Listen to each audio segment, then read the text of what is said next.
Bienvenue dans cette nouvelle édition du QG Week-end. Au sommaire de l'actualité, au Sénégal, les avocats du maire de Dakar, Khalifa Sall, ont invité la Cour d'appel à tirer les conclusions de la décision de la Cour de justice de la CEDEAO.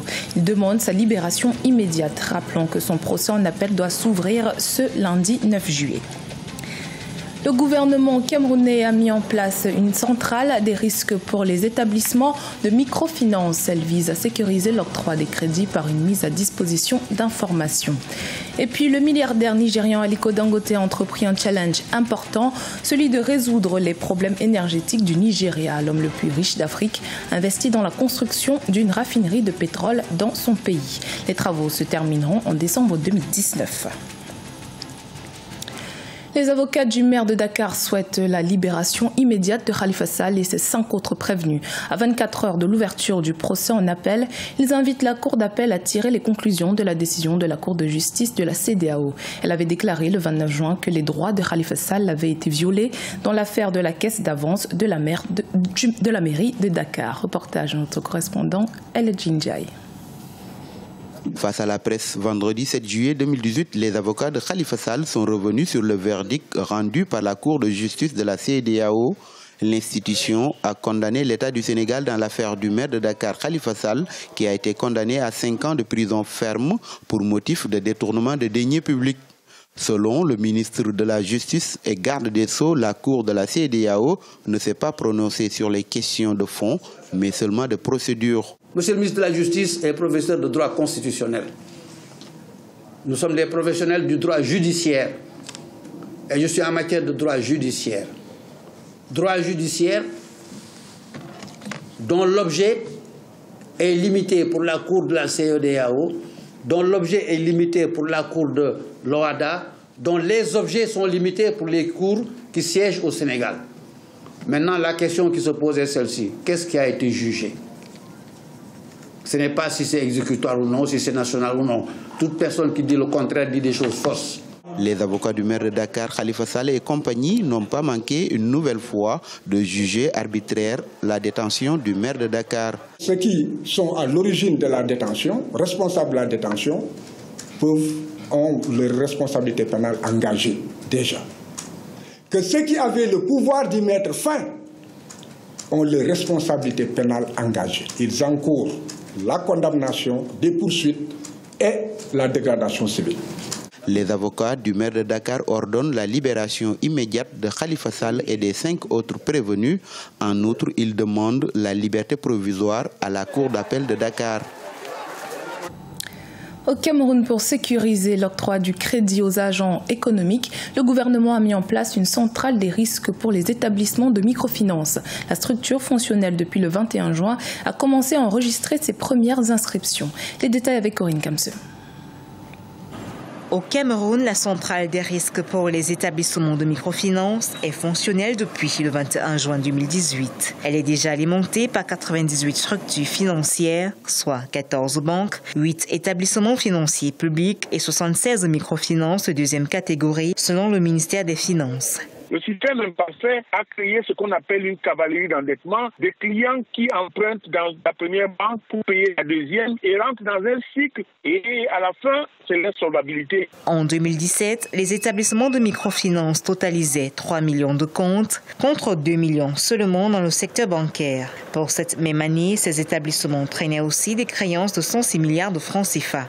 Ainsi, afin de sécuriser l'octroi du crédit aux agents économiques, le gouvernement a mis sur pied une centrale des risques pour les établissements de microfinance. Du fait que les microfinances ne compensent pas à la Banque centrale, ont une activité partiellement risquée. Alors, la centrale des risques va renforcer la sécurité des microfinances et va leur permettre maintenant de prêter plus aux gens crédibles parce qu'elles ont accès au fichier des gens crédibles, c'est-à-dire aux gens qui ne sont pas inscrits comme emprunteurs risqués dans la centrale des risques. Le Cameroun compte environ 400 établissements de microfinance. Le ministre des Finances, Louis-Paul Motazé, a rappelé que la généralisation de l'accès de ces structures à la centrale des risques est en cours.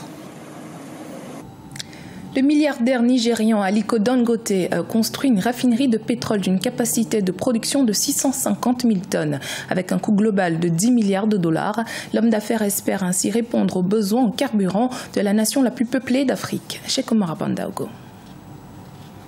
À terme, cette raffinerie représentera la moitié des actifs du conglomérat du Nigérien Aliko Dangote. L'homme le plus riche d'Afrique a bâti sa fortune sur le ciment, bien que son vaste empire commercial englobe aussi la meunerie, l'agriculture et l'immobilier. À travers la construction de cette raffinerie qui prendra fin en décembre 2019, il entend résoudre les problèmes récurrents du marché énergétique du Nigeria. Sa mise en service est prévue pour 2020. La raffinerie est également unique en raison de la chaîne d'approvisionnement. Nous voulons vraiment être indépendants de tout type d'approvisionnement de brut. La raffinerie est conçue pour gérer tout le brut africain, une partie du pétrole brut du Moyen-Orient et le pétrole brut américain. La raffinerie de Dangote sera en mesure de traiter différentes qualités de pétrole brut, y compris l'huile de schiste. Avec une capacité de production de 650 000 tonnes, elle devrait être la plus grande raffinerie de pétrole au monde et cible également les marchés d'exportation. Notre cible principale est bien sûr le Nigeria, mais notre capacité est si importante que nous pouvons exporter plus de 50% de notre production vers l'extérieur. Le projet est évalué à 10 milliards de dollars. La société emprunte 3,3 milliards de dollars et le reste est financé par capitaux propres et par des agences d'exportation. Le groupe Dangote a déjà acquis 2 gisements pétroliers au Nigeria auprès du groupe anglo-néerlandais Shell pour l'approvisionnement de sa raffinerie. C'est sous le thème l'art et la culture, vecteur d'intégration africaine, que se déroulera la 11e édition du Festival international de la mode en Afrique. Il aura lieu au Maroc, en plein cœur du Sahara, du 21 au 24 novembre 2018 dans la région de Darla. Un coup d'œil sur les préparatifs avec nos envoyés spéciaux Hortense Assaga et Ousseynou Gueye. C'est devant un parterre d'invités de la mode et d'officiels que la 11e édition du FIMA, le Festival de la mode en Afrique, a été annoncée à l'UNESCO. Initié par le styliste nigérien Alfadi, le FIMA est devenu en 20 ans depuis sa création une institution culturelle et artistique en Afrique. Pour cette édition anniversaire, les petits plats seront mis dans les grands et des nouveautés sont annoncées. Quelques particularités seront au programme dans le concours de l'artisanat.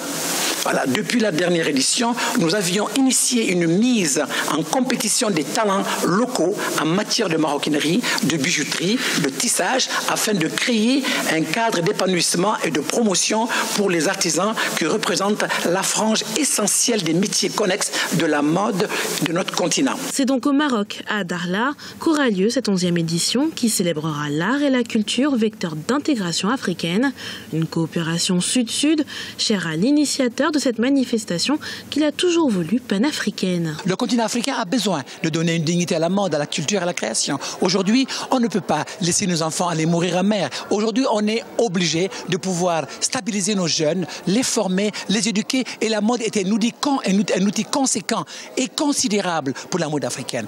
Modélistes, stylistes, professionnels et passionnés de mode seront présents, ainsi que de nombreux acteurs culturels et autres opérateurs économiques, conscients de l'importance de la culture pour une Afrique forte et grande. Tous seront là pour célébrer et pérenniser cette grande épopée qu'est le FIMA. Je pense que c'est important de mettre en avant l'art et la culture africaine. Et de mélanger la beauté et la mode, je trouve ça exceptionnel. Tout ce qui est la mode, ça soit reconnu dans le monde entier, tout ce qui vient d'Afrique et tous les tissus, les stylistes, beaucoup de stylistes, ils ont aussi le droit d'être reconnus. Le rendez-vous est donc pris du 21 au 24 novembre prochain. C'était le journal de la rédaction. Merci de votre fidélité. Dans un instant, une nouvelle édition de l'actualité sur Africa 24.